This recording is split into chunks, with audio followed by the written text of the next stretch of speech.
Notre invité de ce jour est le colonel-major Honoré Nombré, qui est premier vice-président du Conseil national de la transition. Bonjour, colonel. Madame, bonjour. Alors, l'actualité en ce moment au Conseil national de la transition, c'est la suspension de la participation ou non des députés de l'ancienne majorité. Et pourtant, hier, nous avons vu dans un reportage diffusé sur nos antennes qu'il y a beaucoup de ces députés de l'ancienne majorité qui ont siégé. Dites-nous, qu'est-ce qui se passe vraiment au CNT? Madame, merci pour cette question. Nous avons effectivement entendu les commentaires qui ont été faits, notamment sur cette déclaration d'un certain nombre de partis politiques, annonçant donc la suspension de la participation des députés représentant ces dites formations. Ce que nous pouvons dire à l'heure actuelle, c'est faire d'abord le premier constat de forme, c'est que nous n'avons pas reçu de notification de cette déclaration. Et comme vous me posez la question, nous sommes heureux de constater que l'ensemble des députés siègent à l'Assemblée.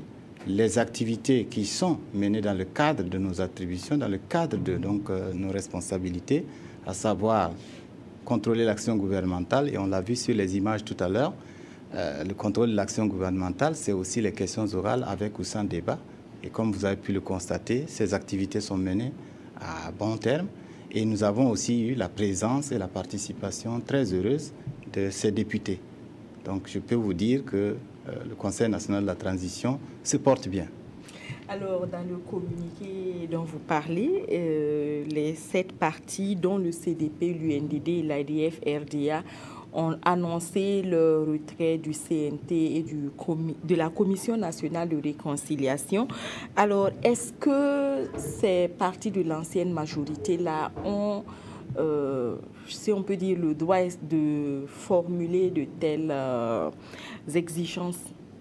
On ne peut pas leur nier ce droit de se retirer quand ils jugent que cela est nécessaire pour faire valoir un certain nombre de réclamations, un certain nombre de points sur lesquels ils sont en désaccord. Mais ceci dit, avoir le droit, il faut se dire aussi que ce droit de se retirer, nous pensons dans tous les cas que en se retirant, et ce n'est pas tellement le terme, parce que ce qui a été dit, c'est qu'ils ont suspendu leur participation, c'est exactement le terme. Cette suspension, ils ont ouvert la porte, ils ont suspendu. Nous disons que la porte reste ouverte parce qu'ils peuvent toujours revenir. Et nous pensons que c'est quand même dommage parce que c'est là que se passent les débats. La place du débat, c'est bel et bien le Conseil national de la transition.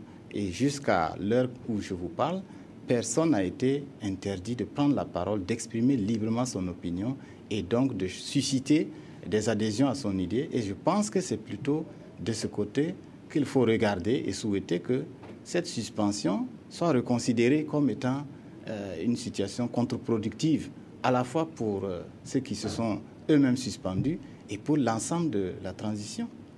Que répondez-vous quand les partis de l'ancienne majorité disent que le code électoral adopté est anticonstitutionnel? Je voudrais simplement faire un certain nombre d'observations. Vous savez que les lois, les règlements que prennent les pays, les États, à travers toute l'histoire des sociétés humaines, reflètent toujours, d'une manière ou d'une autre, les circonstances qui ont présidé à leur élaboration. Et ce n'est pas aujourd'hui que cela va changer. Et je pense que ce qui a été mis dans cet fameux article 242 qui traite des inéligibilités, je pense que c'est de cela que vous parlez, puisqu'en tout cas la déclaration fait état abondamment de cette disposition.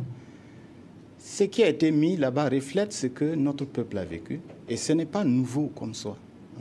Ce n'est pas nouveau dans la mesure où on le voit à travers l'histoire des autres peuples.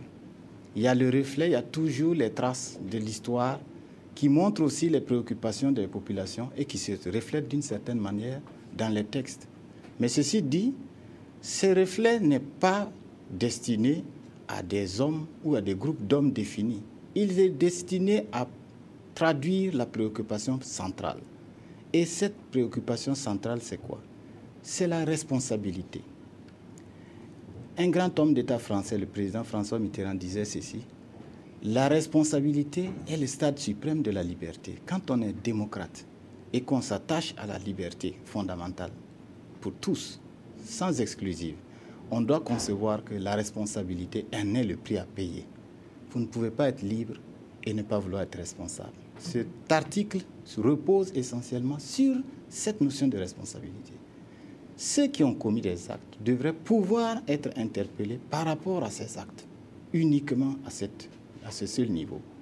Ne pas faire cas de la responsabilité. Est-ce que nous ne prenons pas là le risque de vouloir effacer l'histoire de notre propre peuple d'un coup de main?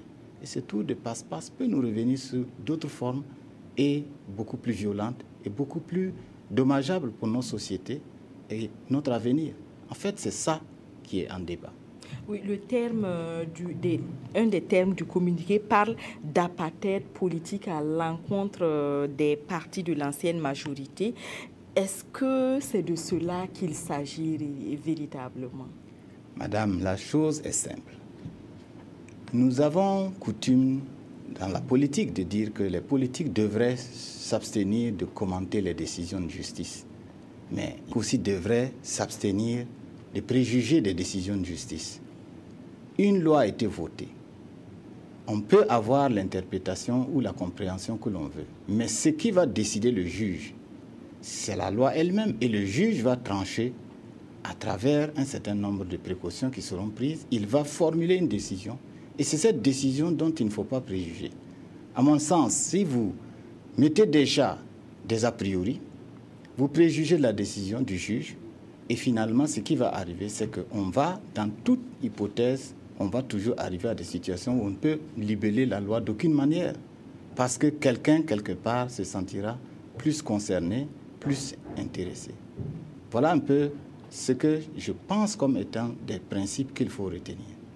Et dans ce contexte-là, qu'est-ce que devient la notion d'inclusion que la charte de la transition prône?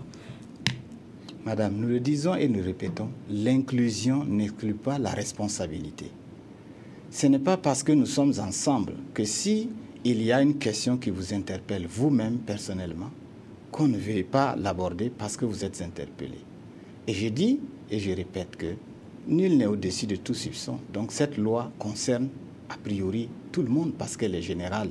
Elle n'est pas personnalisée. Elle ne cible pas et donc ne met pas a priori qui que ce soit de côté. Mais en même temps, si nul n'est au-dessus de tout soupçon, mais il y a la présomption d'innocence. Il me semble que personne aussi ne peut être déclaré coupable avant qu'une décision de justice ait été prise. Donc, encore une fois, si l'on remet le principe de la responsabilité et les garde-fous qui sont dans nos textes, nos lois et nos règlements, je pense qu'on a suffisamment de raisons de ne pas considérer cette loi comme de nature à écarter systématiquement et de façon structurée les gens. Je pense que c'est plus du domaine de la posture politique. Nous pouvons l'examiner sous plusieurs angles, mais nous n'avons pas de preuves matérielles aujourd'hui que l'allusion à notre passé récent, et c'est un passé qui se répète aussi, l'allusion au soulèvement populaire, nous n'en sommes pas au premier.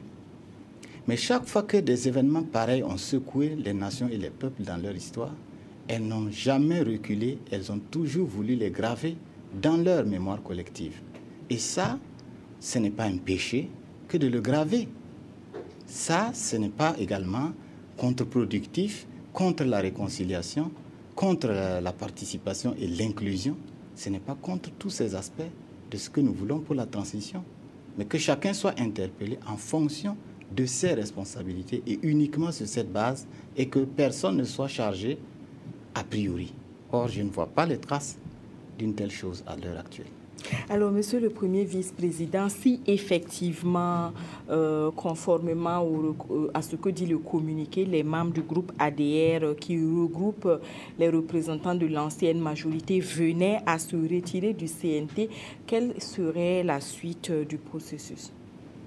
Ça serait d'abord une situation dommageable pour la transition, mais les peuples ont leur destin et doivent construire leur histoire et doivent l'écrire pareillement. Donc, la transition a des objectifs qui sont clairement déclinés dans la charte et certainement que la transition va se poursuivre. Mais j'ai dit et je répète que la porte reste ouverte. parce que ceux qui l'ont ouverte et qui sont sortis peuvent toujours revenir. Ils sont les bienvenus. C'est des Burkinabés qui font partie de ce peuple et de cette population, qui ont des idées, pour le moment, qui n'ont pas été admises parce que les délibérations du Conseil, ce sont des votes.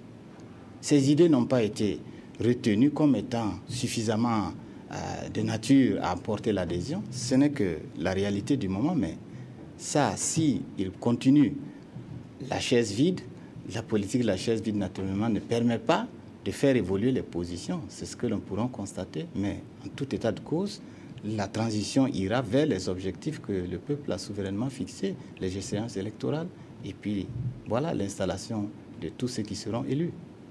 Merci, colonel Nombré. Merci d'être venu et d'avoir répondu à notre invitation. Je vous rappelle que notre invité était le premier vice-président du Conseil national de la transition.